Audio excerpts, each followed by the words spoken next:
provide accurate information about Standing Rock, Line 3, treaty violations, and COVID-19 in our Native communities. Please visit Native Roots Radio Network on Patreon and donate if you can. That's Native Roots Radio Network on Patreon. Pinigigi, and thank you for your support.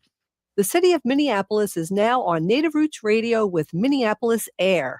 AIR stands for American Indian Relations. Guest host Christine McDonald talks to people about important things affecting the city's Native communities. Minneapolis AIR dives into topics like public safety, public health, elections, and so much more. Tune in to Minneapolis AIR on Native Roots Radio from 5 to 6 p.m. on the second Wednesday of every month, right here on AM 950. Hey, it's Robert Pilot from Native Roots Radio. For a meal that feeds your soul and health, check out Gatherings Cafe.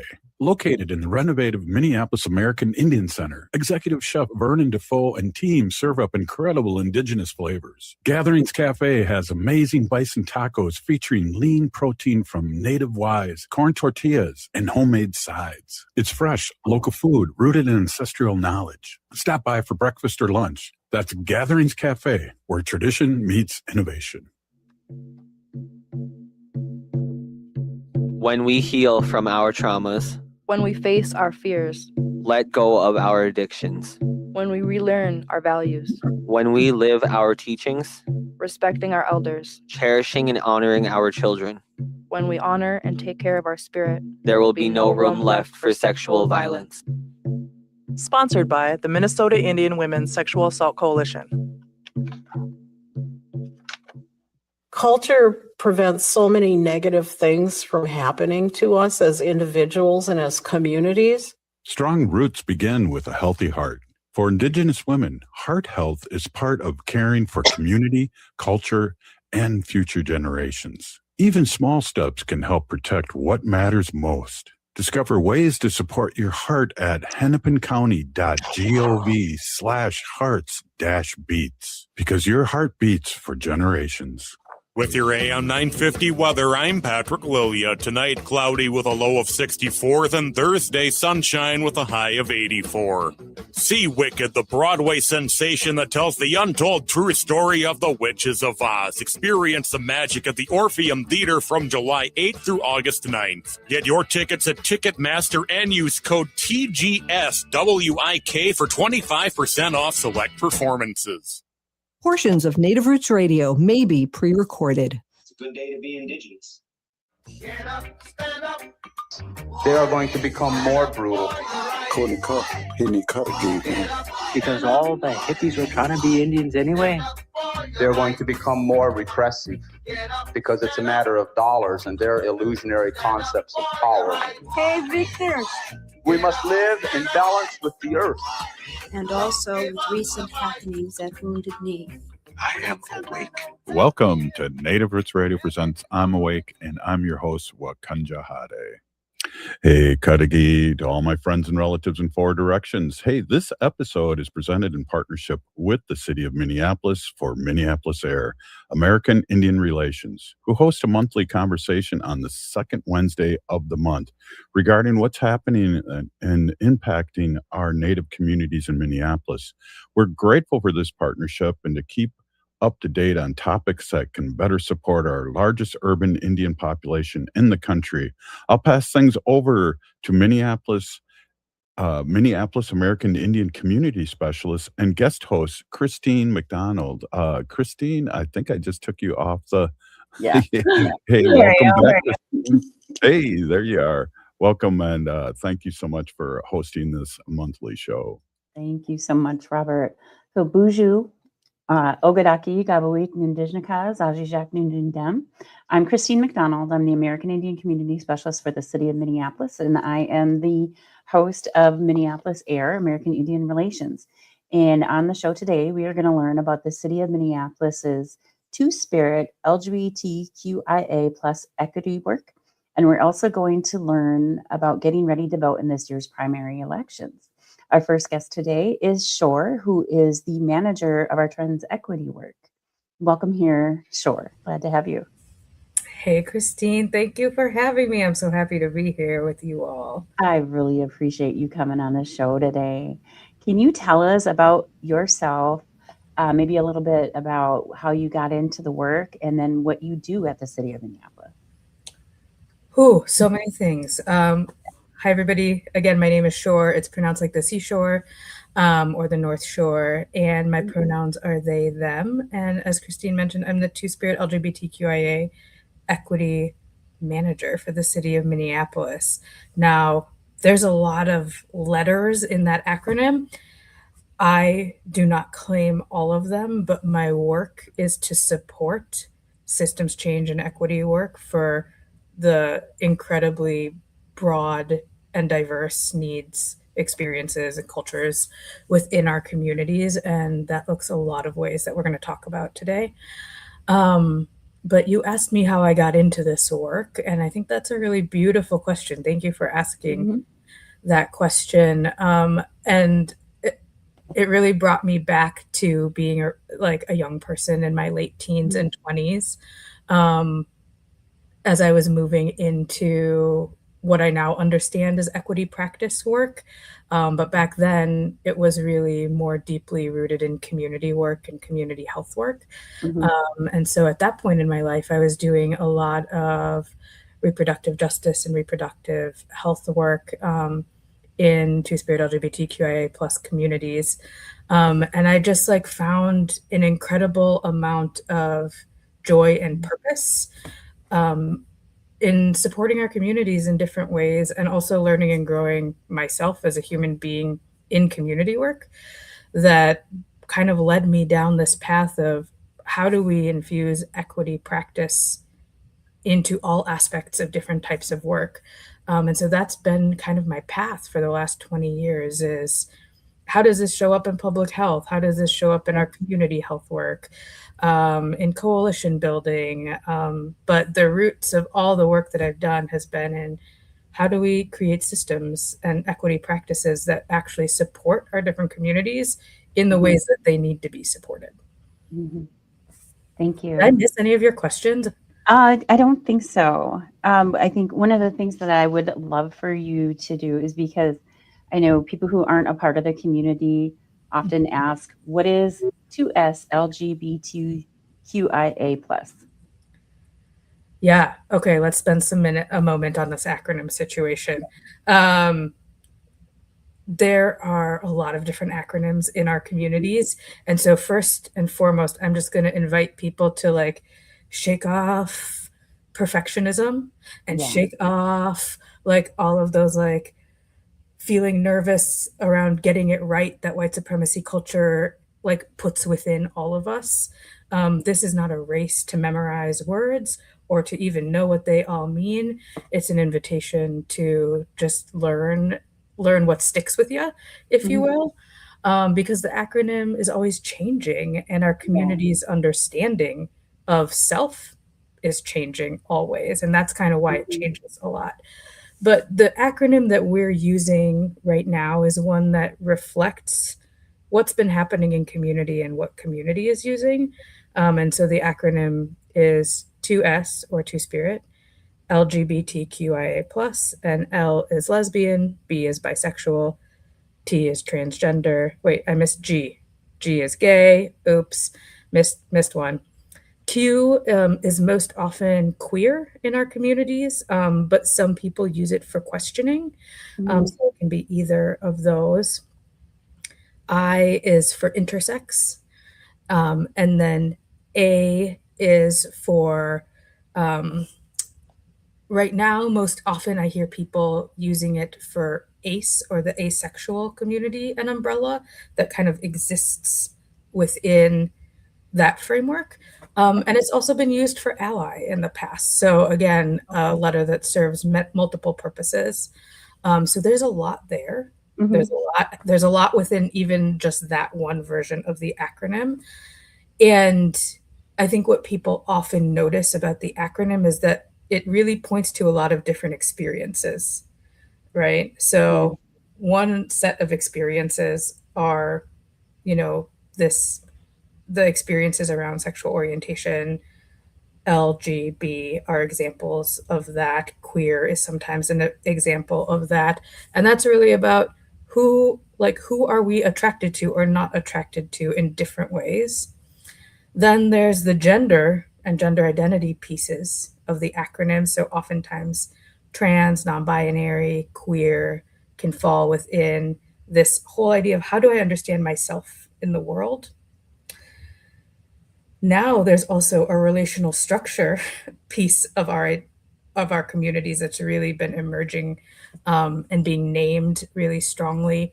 And that kind of falls under that asexual umbrella, which can point to not just asexuality for many people, but how do we structure relationships in different ways? What do we need to enter into different types of relationships? And then this version of the acronym, it leads with two-spirit, 2S, which is a cultural, like a specific cultural and community term that is specific to Native communities and Indigenous communities and is incredibly diverse and broad as well. So it does not point to any one necessarily community, but to many experiences. So there's also the cultural pieces that are always at play within our community as well. That was a lot. I'm going to pause and see if you want to ask me any follow-up questions.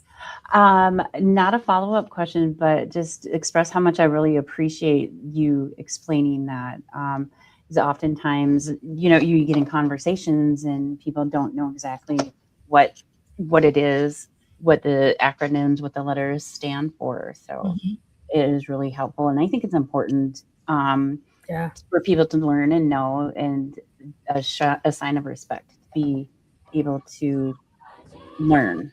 Yeah. Wow. And for folks listening, you might see this acronym and you might see other iterations of it. There's a lot of different community words. So don't be like, if you see something different and you're like, is this okay? Is this right? It's probably okay. One of the things that I often invite people to do is, ask folks in community. If you're at an event, if you're out somewhere, be like, hey, I see yours is this. What does that mean to you? What made you choose this version? I'm interested and curious. Thank you. Awesome. Hey, we'll be right back. You're listening to Minneapolis AIR on Native Roots Radio. Hoa. Hoa.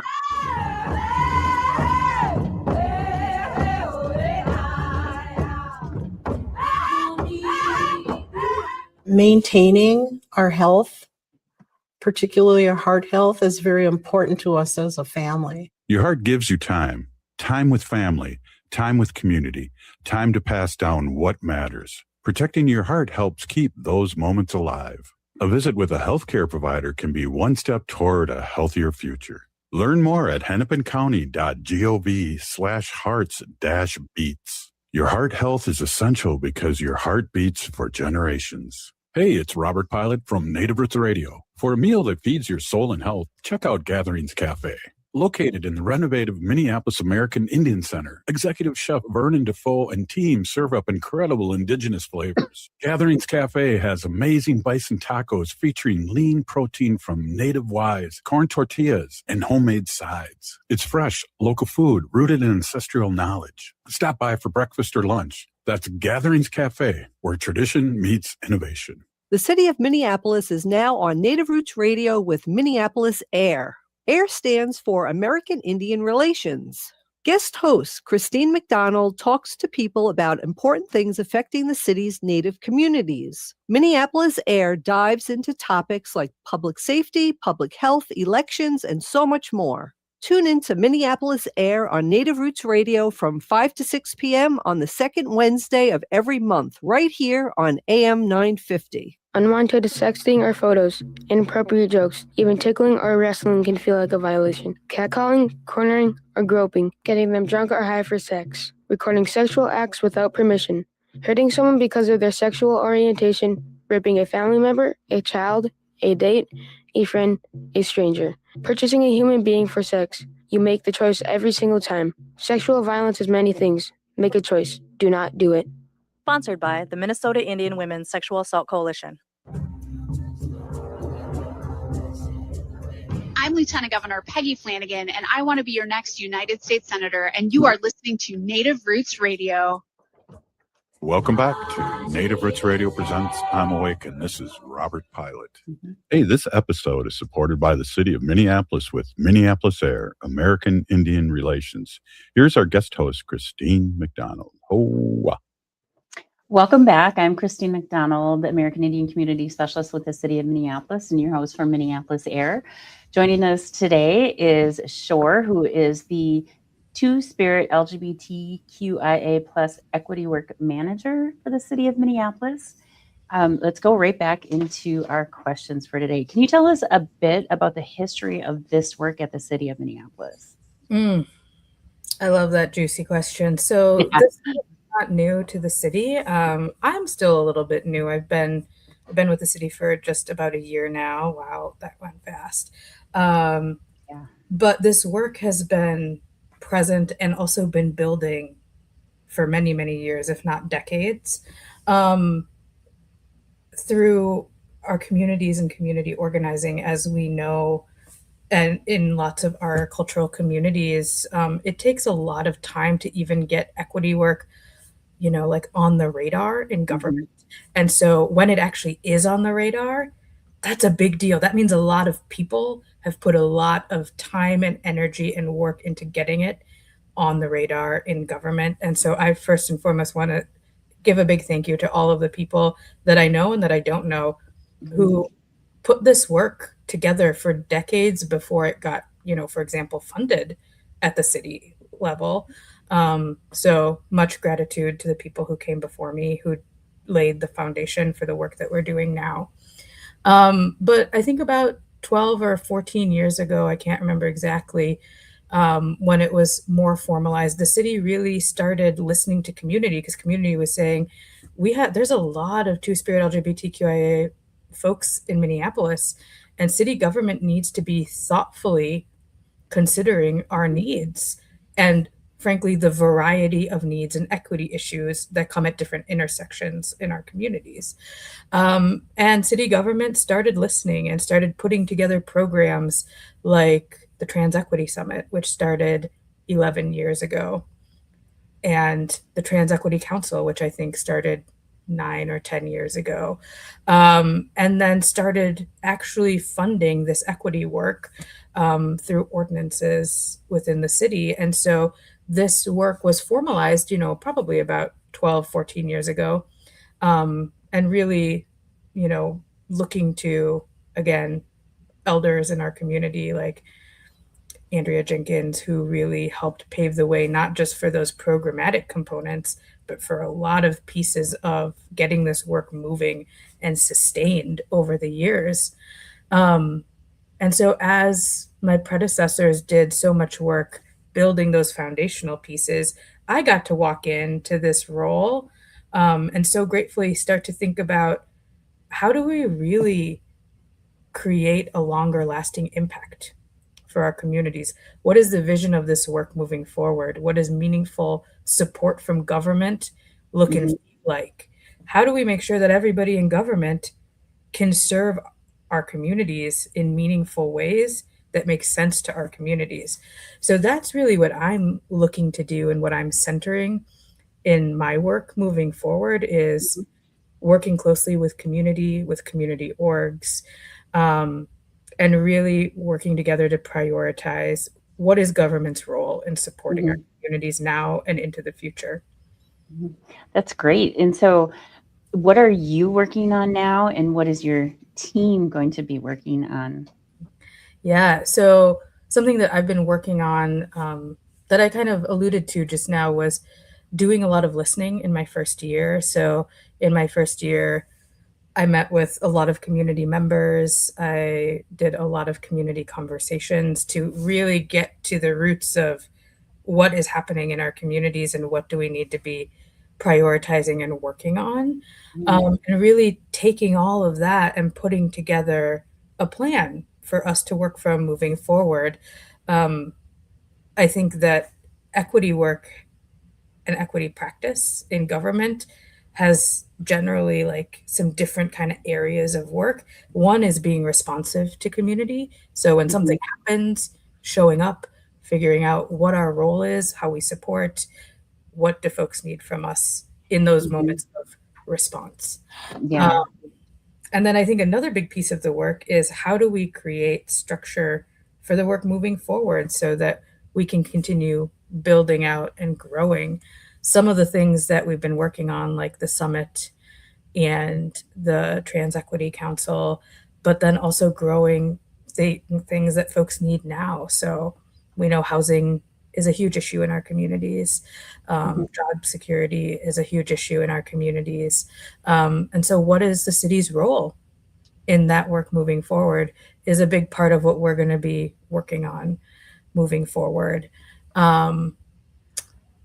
And, you know, I think that we can't really do this work without also like bringing joy into it. So we just came off of Twin Cities Pride season and Pride Month and it was really fun and joyful. And we show up to stuff like that too, right? So it's not just all the hard stuff. It's also the, hey, let's go like be joyful and proud in community and show up to events that community finds important. And so, yeah, we did Twin Cities Pride last weekend. And then in August, we will be at Minnesota POC Pride. And sometimes they also go by Black Pride.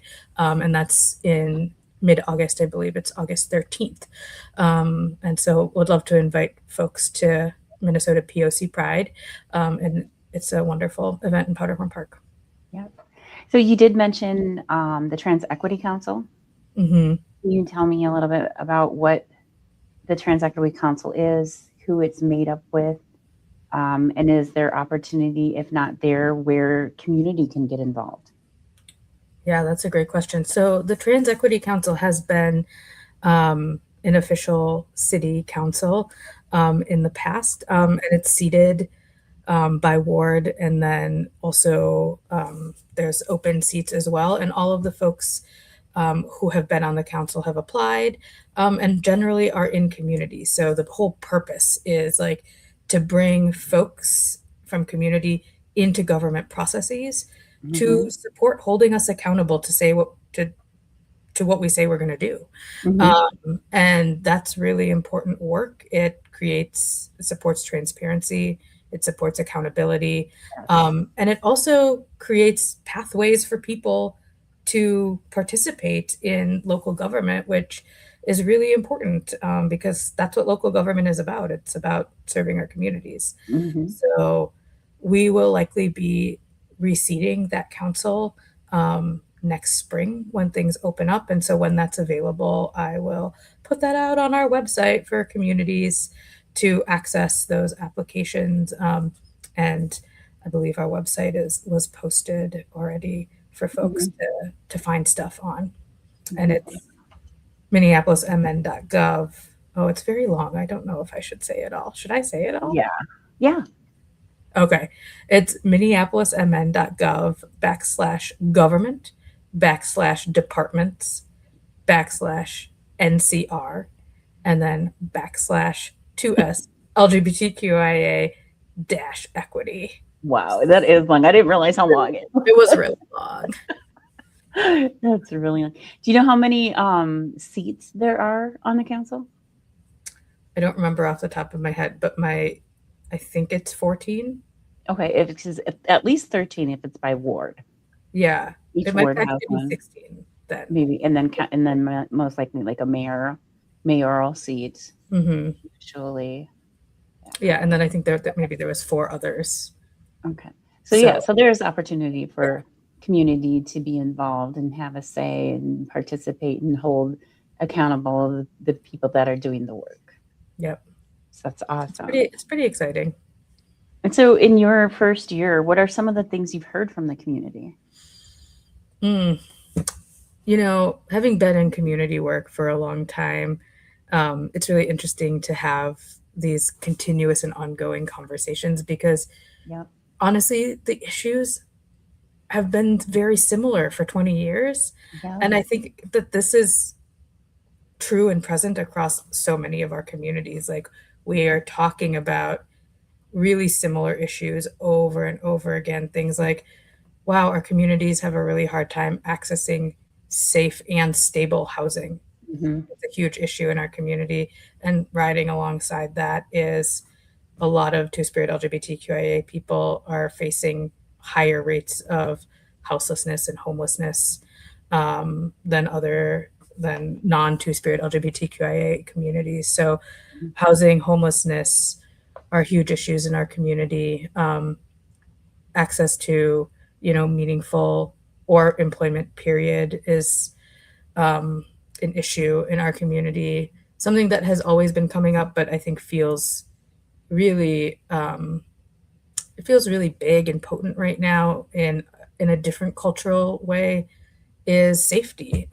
Safety has always been an issue in our communities. And right now we're in a cultural and political moment where the demonization of folks in our communities is all over the media in lots of different ways. So we're facing a lot of discrimination and violence at a whole new level. I could talk more about this forever, but I want to give a little. Is there just a couple minutes, just like less than a minute left? Is there anything else that you'd like to share with our community, with our listeners? I'm so grateful to be here and would love to connect with folks. Feel free to get a hold of me. We'll drop my email and the website for you all. But please don't be shy. It's our job to be in relationship, and I want to be in relationship with folks who are excited to talk about the work and what we're doing and how to make it better and where we're screwing it up. So all of it. Thank you so much, Shor. I really appreciate you being on this evening. Thanks for having me. Hey, we'll be right back. You're listening to Minneapolis AIR on Native Roots Radio. Hey, it's Robert Pilot from Native Roots Radio. For a meal that feeds your soul and health, check out Gatherings Cafe. Located in the renovative Minneapolis American Indian Center, Executive Chef Vernon Defoe and team serve up incredible indigenous flavors. Gatherings Cafe has amazing bison tacos featuring lean protein from native wise, corn tortillas, and homemade sides. It's fresh, local food rooted in ancestral knowledge. Stop by for breakfast or lunch. That's Gatherings Cafe, where tradition meets innovation. If the statistics say that 1 in 3 Native women and 1 in 6 Native men have experienced sexual assault in their lifetime, it means our whole community is affected by sexual violence. 1 is too many. Don't stand by, stand up. Don't engage in acts of sexual violence, and shut down the dirty jokes, the gossip, the victim blaming and shaming. As a community, we can change the way we respond. Contact the Minnesota Indian Women's Sexual Assault Coalition to attend a workshop to learn more. Sponsored by the Minnesota Indian Women's Sexual Assault Coalition. The city of Minneapolis is now on Native Roots Radio with Minneapolis AIR. AIR stands for American Indian Relations. Guest host Christine McDonald talks to people about important things affecting the city's Native communities. Minneapolis AIR dives into topics like public safety, public health, elections, and so much more. Tune in to Minneapolis AIR on Native Roots Radio from 5 to 6 p.m. on the second Wednesday of every month, right here on AM 950. Heart health is more than just the physical well-being. It represents like a foundation of vitality, resilience, and the ability to live fully. Your heart carries stories of resilience, love, and survival. Caring for your heart means honoring yourself and the generations before and after you. It means protecting your ability to gather, laugh, and be present. Learn more about your heart health at hennepincounty.gov/heart-beats, because your story matters and your heart beats for generations. There really is no place like home. Hi, I'm Mary T. of Mary T. Home Health. When you're faced with an illness or an injury, being able to stay at home and receive care is important. Our home health offers a wide range of services, including skilled nursing, physical, occupational, and speech therapies, aides, homemakers, in-home respite care, and 24/7 live-in care. We'll work closely with your primary care provider to come up with an individualized plan for you. Learn more today at marytinc.com. Too often, political news focuses on what's happening in Washington, D.C. But from redistricting to reproductive rights, what matters most to your life happens at the state level. And when no one's closely watching the state, bad stuff happens. That's why Heartland Signal offers Radio Free America, a free weekly newsletter from me, Aaron Kleinman. Sign up at heartlandsignal.com/newsletter. I spent 7 years helping the most successful state-level political group navigate elections across the country. Now I want to help you understand what's going on in your state. And I'll also have some funny stuff in there too, like Weird Al on Howard Stern. Because, let's face it, we could all use a laugh. So sign up for our free newsletter, Radio Free America. We never share or sell your email address, and you can unsubscribe at any time. Sign up now at heartlandsignal.com/newsletter.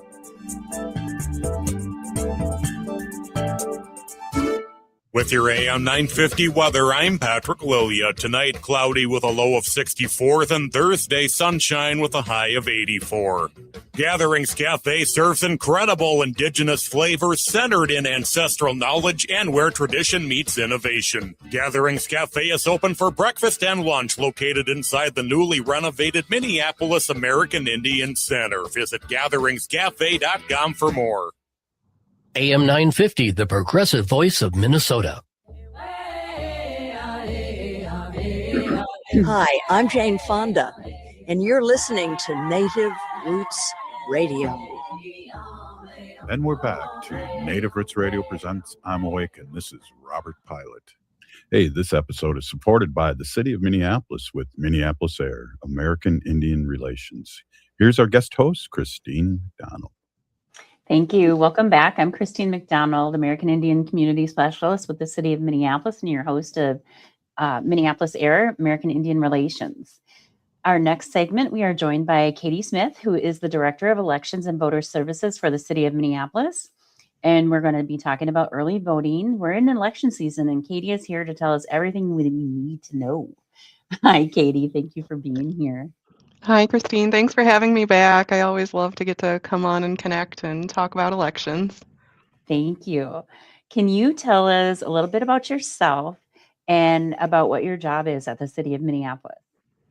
Yeah, I started with the city in 2022, and I work in our city's elections office, and we do everything from administering early voting to the training of all of the election judges that you interact with if you go to the polls on election day, to the tabulation of all the ballots and making sure all the votes were cast and counted correctly. So it's a big job, and it's a really exciting work. That is a big job, especially now that we have runoff voting or ranked choice voting. I remember when we didn't have that and we moved to it. So that's really exciting that we have that in place now. Can you tell us about this year's election and what's on the ballot this year? Yes, this year is a statewide election. So you're going to see state offices like governor and attorney general and secretary of state. You'll see U.S. representative and Senate seats. And then you'll also see like county and school district offices. And your ballot really depends on where exactly you live. So like if you're listening and you live in one of the smaller cities, you might even have local races. This year, there's none of the Minneapolis city seats up, so you won't see ranked choice voting, even if you come in into our office to vote, because that's just during our municipals. This August 11th election that I'm on talking about today, it's our state primary election. And that primary, we use that to like narrow down who's going to be on the general ballot in November. So if not enough people applied to be in a particular seat, that might have just went forward to the general ballot. So all of that to just say that it depends on where you live and it depends on how many people filed for office, on what exactly is going to be on your ballot.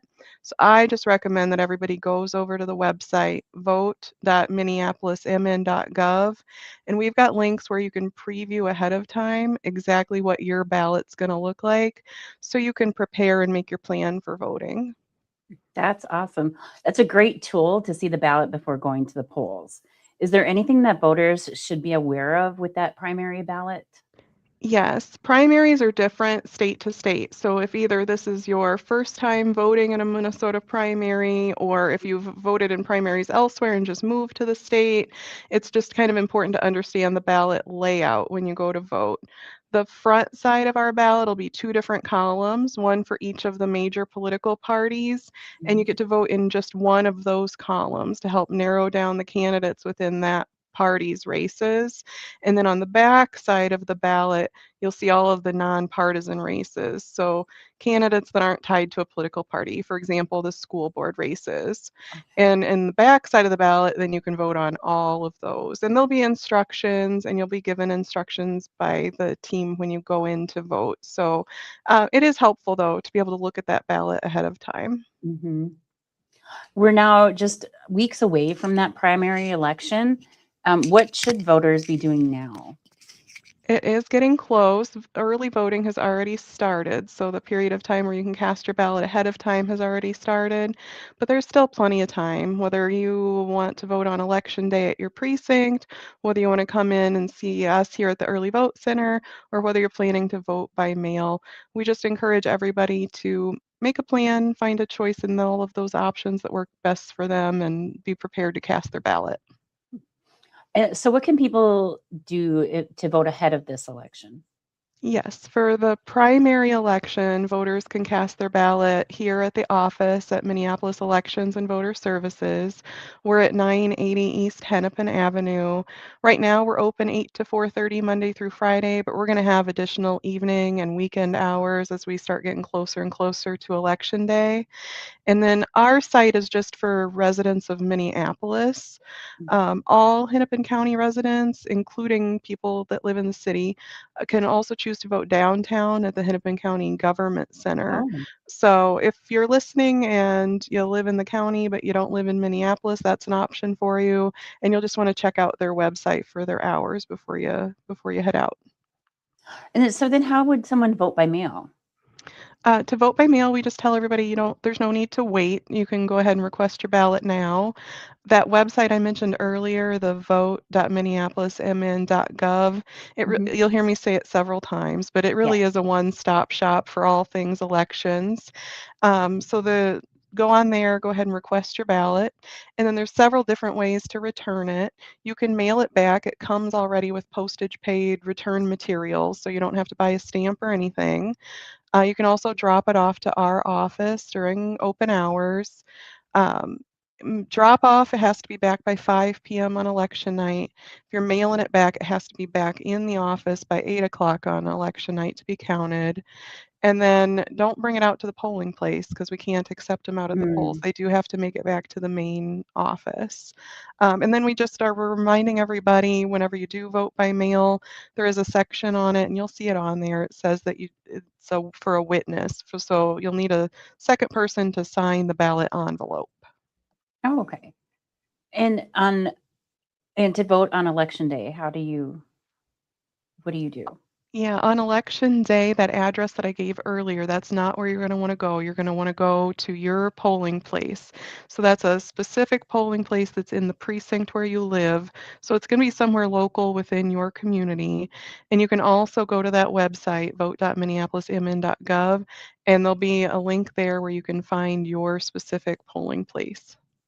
And that's important to know because your polling place can change. Right? It can. A lot of the times it remains the same, but sometimes, if there's construction or if a building changed or if we found somewhere that just had a bigger room and more space, occasionally those do move around. So it is important to look those up before you head out to the polls. I remember one year I did that. I went to the wrong place and I got out, waited in line and got in, and they told me that it changed. So I didn't know about looking things up before, but I do now.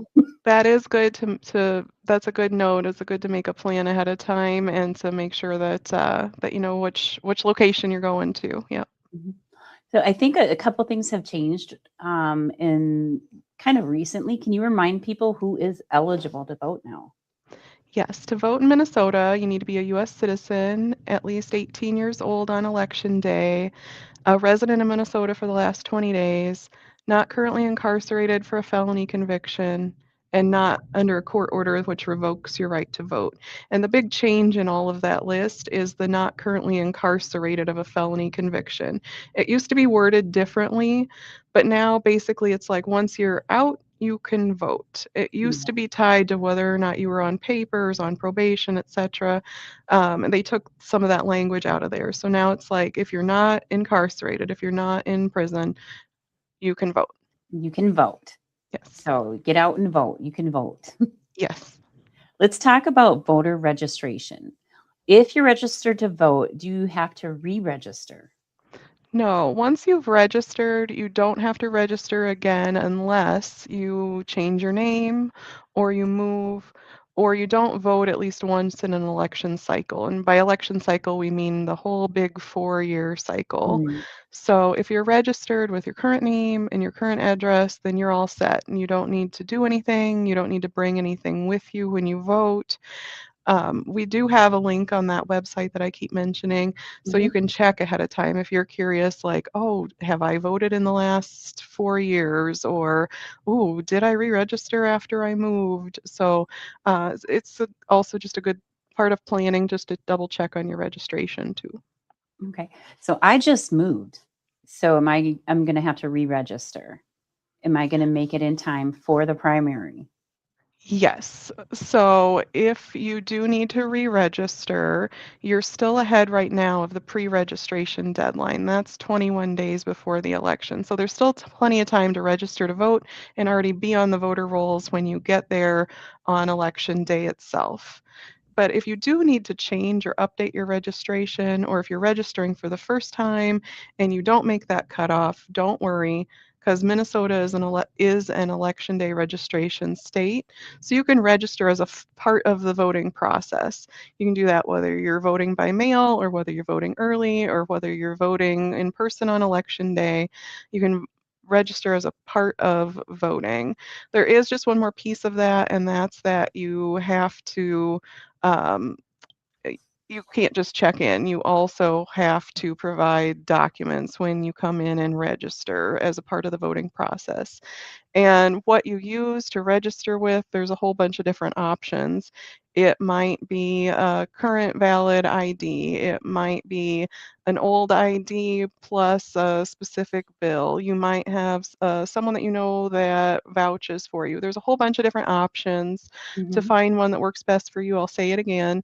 Vote.minneapolismn.gov. We have links for what you can bring with you if you need to register when you vote.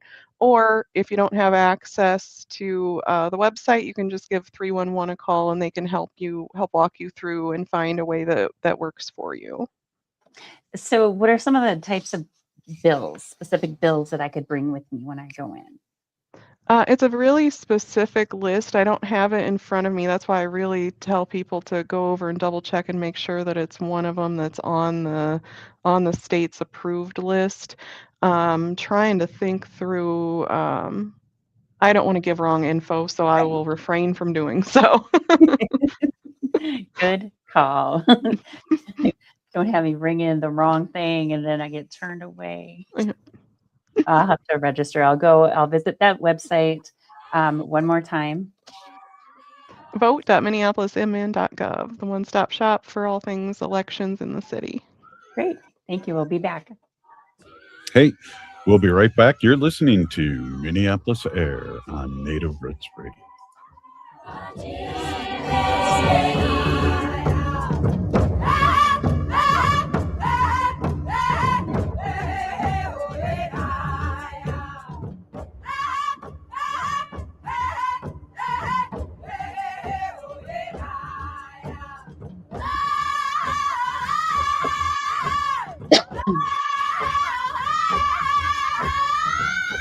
Culture prevents so many negative things from happening to us as individuals and as communities. Strong roots begin with a healthy heart.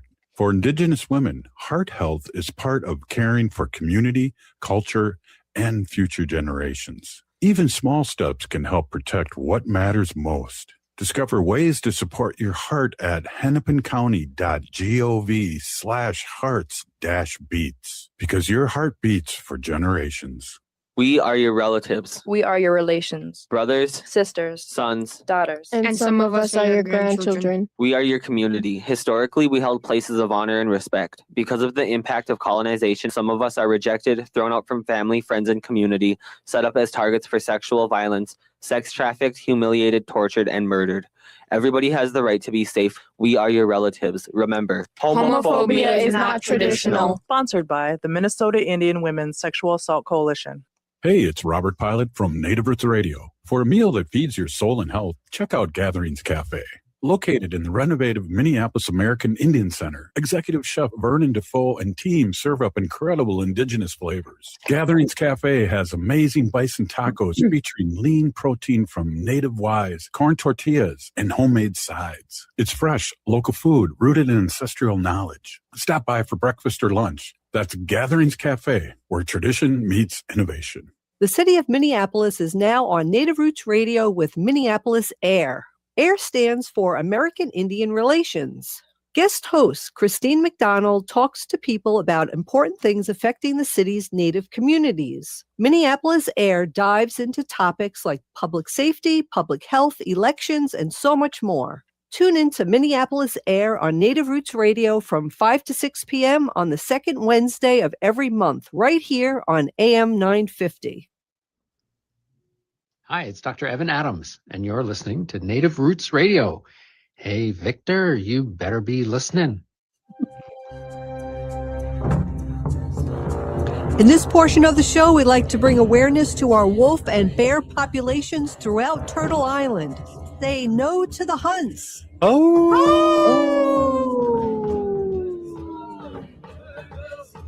Hey, this episode is supported by the City of Minneapolis with Minneapolis AIR, American Indian Relations. Here's our guest host, Christine McDonald. Thank you. Welcome back. I'm Christine McDonald, American Indian Community Specialist with the City of Minneapolis and host for Minneapolis AIR, American Indian Relations. Our guest tonight is Katie Smith, who is the Director of Elections and Voter Services, and we're talking about early voting. Welcome back. Thank you. Thanks again for having me. It's great information, important information for people to know, timely. If someone has a tribal ID, are they able to use that to register or vote? Yes. Yes. If the ID has the name, address, signature, and photo, then that is all that you need to register. There are some that don't have an address, so if yours doesn't have the address listed, you'll have to bring a bill along with it to show the address as part of registration. But if you're already registered, you don't actually, it's a no-show ID state here in Minnesota. So if you're already registered, you're already on the voter rolls, you just come in and check in. So what that looks like is just you come in, you interact with one of the election judges or team members that's working early voting, and you provide your name and your address, and that's it. There's no additional step, and you don't have to bring your ID or anything with you. Okay. Some people are maybe going to need assistance in voting. What are some of the options for that? Yes, there's several different options. You can bring anyone with you to help you. That person can help you through the whole voting process. That includes things like helping you maneuver through the polling place, helping you translate materials, or even helping you to fill out the ballot itself. The only stipulation in law is that that can't be someone who's an agent of your employer or who works for your union. If you don't have someone who's coming with you to provide assistance, we also have a ballot marking device. That's a piece of equipment that's at every polling place, it's at every early voting site, and it's for if someone wants to vote, but they either can't or choose not to vote using an ink pen. It has a really large print display, it has a braille keypad, it can even read the ballot aloud via headphones. And after making choices, then it has a printer attached that fills in the ovals of the choices that you selected. And then, of course, there's also poll workers who are working at all of those sites that can help through the entire process of voting. And even if you can't enter the polling place because of mobility issues or illness, the poll workers can even help you vote from a vehicle. They can bring your ballot outside to you. And then if the assistance that you need happens to be translation, we also hire bilingual poll workers. We offer a wide range of our materials that are translated.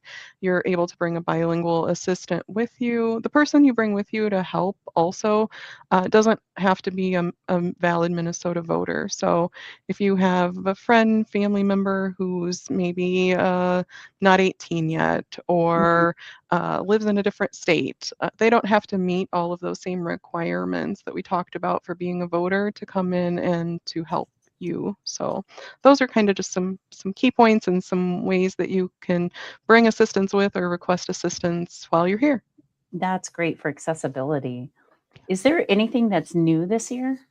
Yes, there is one new law that's going into effect this year that I wanted to touch on and to talk about, so I'm glad you brought that up. We've long referred to this period of time ahead of Election Day as early voting, and Mhm. it's a little bit of a misnomer because it's actually kind of been a part of the absentee voting process for all these years in Minnesota.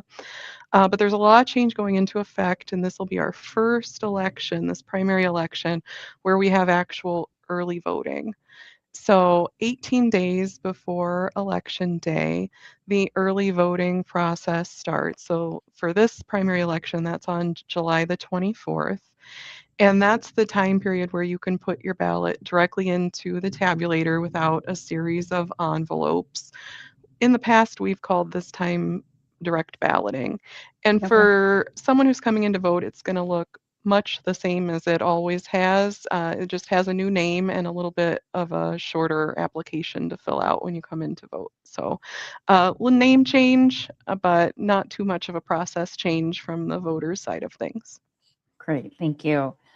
So, with all the events earlier this year, with the immigration crackdown, we've been hearing a lot of rumors about ICE agents showing up at polling places and basically in an effort to intimidate voters or maybe even arrest them. Is your office having conversations to prepare for that? Yes, every year we do security and safety planning ahead of Election Day. That can involve everything from what would we do if there was a big weather event to Mhm. more topically this year, like you're talking about, what if ICE were to show up at a polling place? So we've been having all of those preparation and planning conversations for months ongoing now before voting even ever started. Mhm. So we are fully prepared and we do have plans in place for a lot of different possibilities on Election Day or even during early voting. And there's state and federal laws regarding who is and who is not allowed to be at a polling place. As a piece of all of that, we've also heard from community members who are really interested in not only knowing that we have these security plans in Mhm. place and that there's laws that protect voting and protect the rights of our voters in Minnesota, and really do govern who's not allowed to be there when voting is going on. But we've been hearing from community about how can we be helpful in this year's elections, and how can I be sure that other people, that my neighbors and my friends and my family feel safe and Mhm. feel like they're able to cast their ballots. So we've been working to really get that messaging out, that we really appreciate community and all of this outpouring of appreciation and support for elections. And we want to make sure that community has all of the tools that they need so that they can positively support our election this year and every year. So we don't want anyone, for instance, to show up at the polling place. Um, that's something we heard, like, do you want us to come? Do you want us to come and Mhm. just show up there? And we don't. The laws do govern that, like, it has to be judges, voters, people who are assisting a voter. Like, there's only certain people allowed to be at the polling place. And we don't want there to be a big group at the polls. We don't want it to look like there's long Mhm. lines. We don't want it to look like someone can't get in or can't park or can't enter the polling place. So we want to make sure that no voters are deterred because it looks like there's a big gathering. So we don't want people to just show up, but we want people to have a way that they can help. So some of the ways that we're really recommending this year that people can get involved in the election, other than voting, obviously, that's our big message, is go vote. Voting's open. Right. Voting's happening now. But other ways to get involved include things like signing up to serve as an election judge or working during the early voting time frame. We would encourage you to help your neighbor if they don't feel comfortable in going to the polls. Make sure they know these other methods that we've talked about tonight, Mhm. whether it's requesting an absentee ballot or providing rides to friends or family or community. If you have translation skills, using those to get messages out there or to provide just one-on-one assistance to someone who needs translation of the ballot. And then following our social media platforms and making sure we're sharing out that good, accurate information. Mhm. So if somebody's absentee voting, I could drop it, I can return the ballot for them. You can only return up to 3, but yes, you can return Okay. one for someone else. Okay. All right. Is there any final advice in the last 30 seconds we get? Yeah, we're just talking about making a plan, and it's never too early to make a plan. So even if you've already cast your ballot for the August 11th state primary, there's already information on our website for the November 3rd general election. So if you're a super planner, November 3rd is the big general election, and we've got information coming out about that. And I hope to come back on and see you again ahead of that one. I'd love to have you back. Hey, you've been listening to Minneapolis AIR on Native Roots Radio. Great job, you guys. We'll see you tomorrow. Maintaining our health, particularly our heart health, is very important to us as a family.